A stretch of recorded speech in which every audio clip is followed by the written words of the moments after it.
I was left alone with a man I barely knew, but he knew everything about me. Disclaimer. This content is intended for mature audiences only. Viewer discretion is advised. He walked in like he belonged there, like he'd been there 1,000 times before. But I had never seen him in my life. At least, not that I could remember. I was still catching my breath from everything that had happened earlier. My phone was dead, the storm had knocked out the power, and everyone else had left hours ago. I thought I was alone. Until I heard the front door creak open and saw him standing in the doorway, dripping wet from the rain. Calm, composed, and staring right at me. "I'm sorry, do I know you?" I asked, my voice shaking slightly. He didn't answer. Instead, he looked around the room like he was recalling old memories, then said softly, "You don't remember me, do you?" There was something about the way he said it. Something in his tone that made my stomach turn. Not out of fear exactly, but something deeper. He spoke my name before I had a chance to speak again. Then he said my birthday, my college, my favorite book. He even mentioned a tiny scar I had on my left ankle. Something I hadn't told anyone in years. I couldn't move. I couldn't even form a sentence. How did this man know all these things about me? He smiled faintly and stepped closer.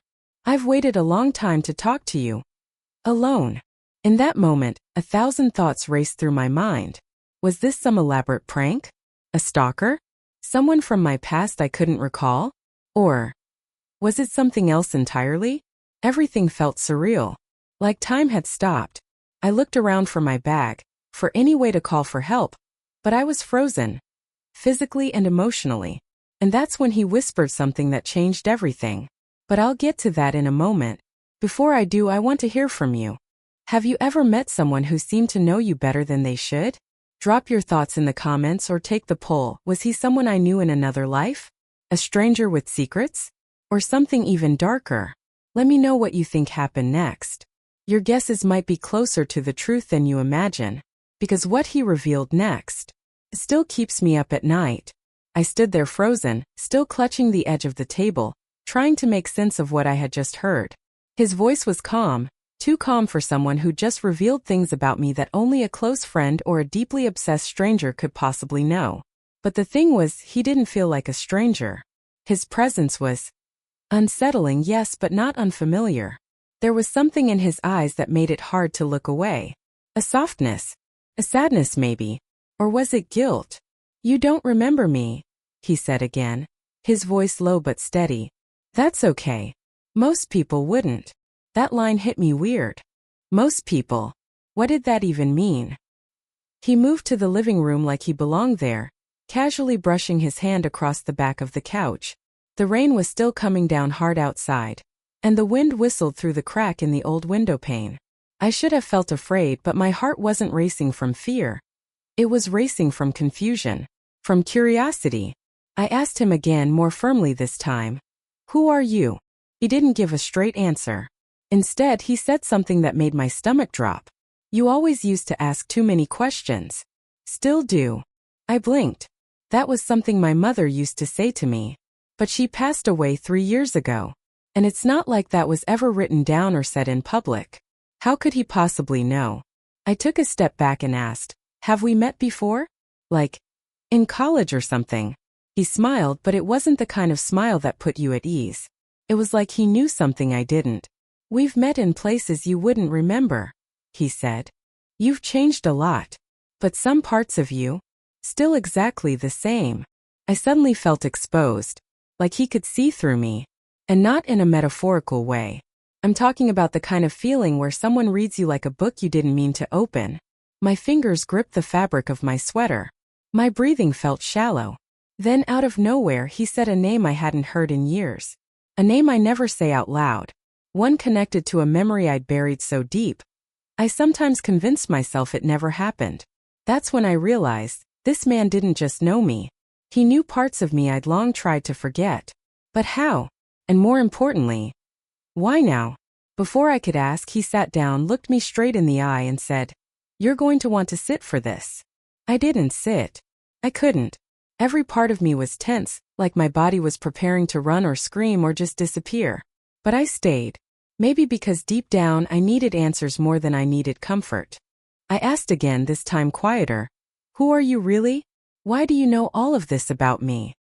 He leaned forward, elbows resting on his knees. I was told to watch over you, to protect you, but not interfere. He looked down, then back up, locking eyes with me. Until now. That sentence messed with my head. Protect me? From what? I didn't even know if I was in danger, or if I should be. Everything about this man, his voice, his presence, the way he knew details about my life, pointed to something bigger than a casual connection or coincidence. He wasn't just someone from my past.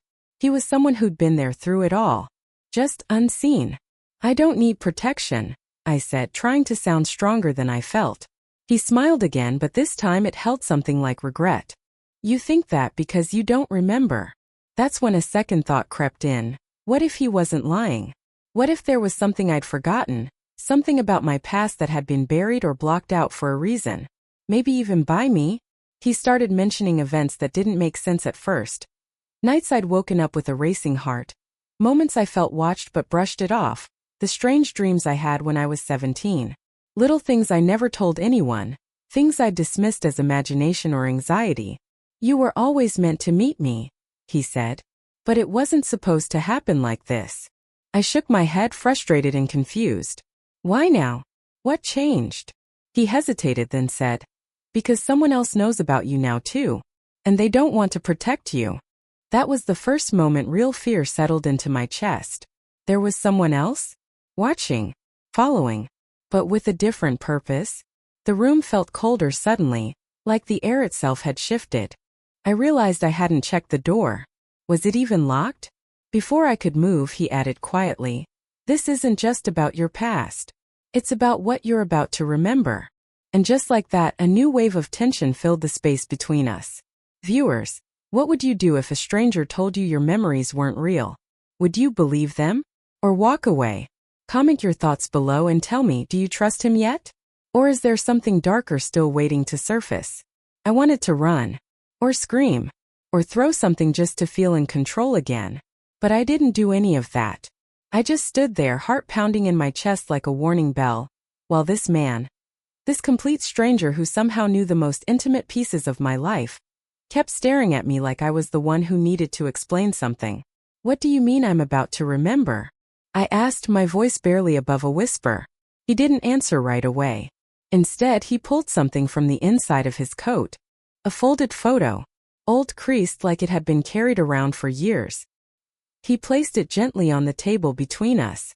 My hand trembled as I reached for it. The moment I saw it, my breath caught in my throat. It was me.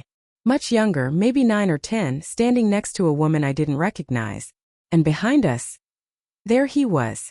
The same man. Not older. Not younger. Exactly the same as he looked now. My mouth opened, but no words came out. You don't remember her, do you? He asked softly, nodding toward the woman. But she remembers you. I stared at the photo, my mind racing. How could this be possible? This picture looked real. Felt real. But that woman, I had no memory of her. And him? Standing there behind us like he belonged in our lives? This doesn't make sense, I said, but even I didn't believe my own voice. Altered? By who? Why? He continued. There are things about your past that were never meant to come to the surface. Not because you weren't strong enough to handle them, but because someone didn't want you to know. And now those memories, they're starting to break through. I shook my head slowly. You're talking like this is some kind of movie. This isn't real life. He looked me dead in the eye. Isn't it? And suddenly a sharp, high-pitched ringing filled my ears. I staggered backward, gripping the edge of the counter, and flashes, broken, fragmented, rushed through my mind. A hospital room. A voice screaming my name. That same woman from the photo crying. And then darkness. When I opened my eyes, he was standing much closer. They're coming for you, he said, almost in a whisper. You need to decide right now, will you run? Or will you remember? Viewers, what would you choose in this moment? Would you dig into the truth, no matter how painful? Or keep living with the version of your life you've always known? Drop your thoughts in the comments. Your guess might just be closer than you think. I stared at him, heart racing, chest tight, trying to breathe through the sudden flood of thoughts that made no sense but somehow felt familiar. You need to decide right now. he had said. But how could I make a decision when I didn't even know what I was choosing between? Just then the power flickered back on. A low buzz filled the air as the lights glowed to life. And in that moment of clarity, my eyes caught something I hadn't noticed before. A small mark on the side of his neck. Faint like a tattoo that had almost faded away but not quite. It was a symbol. A circle with 3 lines running through it. I'd seen it before. Not recently. Not even as an adult. But as a child, in dreams, in drawings I used to make without knowing why. And suddenly I remembered something else. When I was 12, I found that same symbol drawn in the back of one of my mother's journals. But when I asked her about it, she got quiet. Angry even. She told me to forget it and never bring it up again. And now here it was. On him. I stepped back, blood rushing in my ears. Who are you really? I asked again. And what does that symbol mean? He opened his mouth to answer, but then something shifted.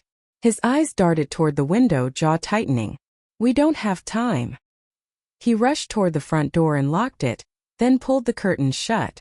They found you faster than I thought. I felt like I was spinning. Who's coming? He didn't answer, just looked at me with something that felt a lot like guilt. You should have remembered on your own. It would have been safer. My hands were shaking now. What are you not telling me? He paused, then finally said it. You're not just someone they're watching. You were one of them. Before. I didn't understand. Not really. But a wave of nausea hit me as the pieces started to fall into place. The memories I thought were just dreams. The feeling of always being watched. The gaps in my childhood I never questioned too deeply. You left them, he continued. And when you did, they wiped your memory. Gave you a new life. But someone broke the rules. Someone brought you back into it. Before I could even process what that meant, a loud knock echoed through the door. Slow. Deliberate. One knock. Then another. Then silence. Viewers, what would you do if your past wasn't just hidden, but dangerous? Would you open that door? Or run before it's too late? Let me know in the comments. Your answer might be the next step in this story. The knocks stopped as suddenly as they started, but the silence that followed felt heavier than the sound itself. I looked at him. This man who had appeared from nowhere, pulling my memories apart like pages from a forgotten book, and realized something terrifying. I wanted to believe him. Not because I trusted him entirely, but because deep down, some part of me already knew the truth. I just hadn't been ready to face it. I'm not going with you, I said, finally finding my voice. Not until I know everything. He nodded slowly. Fair enough. And then he told me the full story. About a group I'd once been part of, trained in secret, meant to carry out missions that blurred the line between justice and control.